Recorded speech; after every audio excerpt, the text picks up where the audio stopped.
accélérer. 8 secondes. Et là, c'est Rochon qui semble connaître le meilleur départ. 1 seconde, un bon départ pour l'Olympique et Martin Rochon. Et là, les portes qui s'ouvrent toutes grandes pour Marc Lecomte dans cette qualification. Alors, qui sort du virage? C'est toujours l'Olympique. Devant le Napa Valleyfield de Marc Lecomte, suivi de Stéphane Carrier dans le H277. On va regarder Lecomte. L'accélération. Positionné aux côtés de Rochon.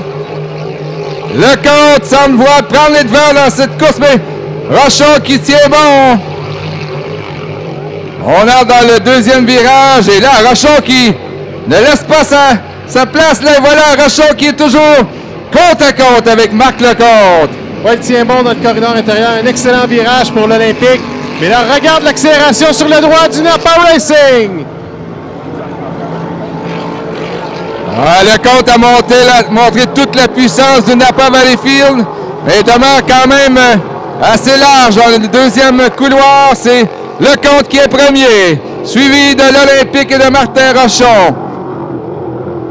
Et quelle course importante pour Marc Lecomte, qui est en tête du classement et qui, tantôt, avait vraiment connu un mauvais départ. Il était, si on enlève le départ trop hâtif là, du premier, était quand même en 4e place. Et là, il se bagarre pour la première position dans cette qualification avec Martin Rochon. Le destin qui a joué en sa faveur, là, avec 2 tours de compléter, eh bien, il s'est forgé une avance d'un peu plus de 2 secondes sur l'Olympique, alors que The Gambler, Stéphane Carrier, lui, est très loin à l'arrière. Et pour Lecomte, là, vraiment, toute une remontée, et ça lui permettrait, s'il complète l'épreuve, de prendre 35 points de priorité au classement. Donc, c'est plus d'une épreuve. Hansberry aura fort à faire pour réduire cet écart. Et s'il se présente demain avec 35 points de priorité, ça pourrait jouer dès la première qualification. S'il complète sa course et obtient un bon résultat.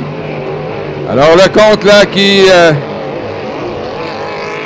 se voit présenter le drapeau vert, donc 3 tours de compléter. Mais quelle saison n'a pas Valleyfield avec Alain Rousse comme chef d'équipe. On a vraiment fignolé cette embarcation cette année de façon exceptionnelle. Ouais, très peu d'abandon. Non, il a augmenté son avance, a eu ses seules difficultés là, du côté de Valleyfield, peut-être dans le deuxième virage où on avait un petit problème de comportement et on virevoltait légèrement, mais sinon, là, vraiment une année exceptionnelle pour le Napa Racing. On peut parler d'une saison presque parfaite là, pour Marc Lecomte et le Napa Valleyfield. On présente le drapeau blanc. Un tour à faire.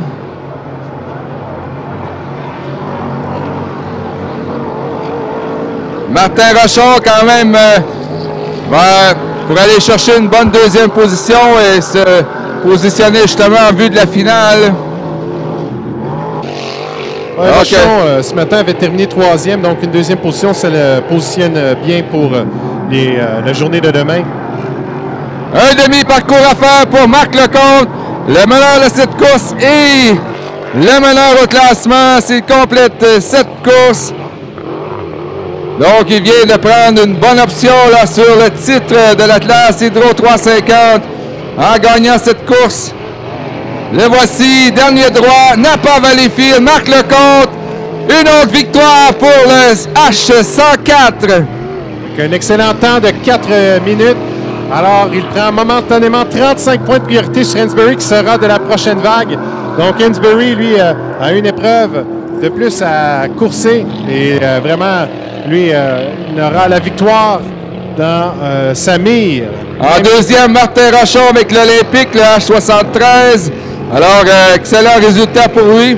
Et Stéphane Carrier avec une bonne 3e place. C'est lui qui semble apprivoiser peu à peu sa nouvelle embarcation et vient de connaître une deuxième bonne course de suite.